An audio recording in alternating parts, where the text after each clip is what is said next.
कृष्णाकाठी समुद्री पाहुण्याचे दर्शन. आमणापूरच्या कोडार परिसरात सागरी बगळ्याचे आगमन.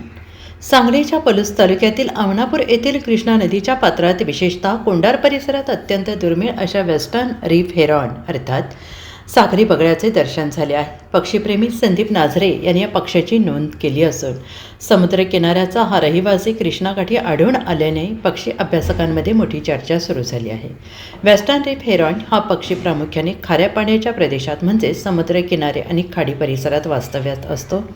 महाराष्ट्राच्या पश्चिम किनारपट्टीवर मोठ्या प्रमाणात आढळणारा हा पक्षी कृष्णा नदीच्या अंतर्गत भागात विशेषतः सांगली जिल्ह्यात दिसणे ही विशेष घटना आहे. अन्नाच्या शोधात किंवा स्थानिक स्थलांतरादरम्यान हा पक्षी रस्ता चुकून या गोड्या पाण्याच्या परिसरात आला असण्याची शक्यता आहे. निरीक्षण केलेल्या या पक्ष्याचा रंग गडद राखाडी असून त्याची शिकारीची पद्धत इतर बगळ्यांपेक्षा वेगळी आहे.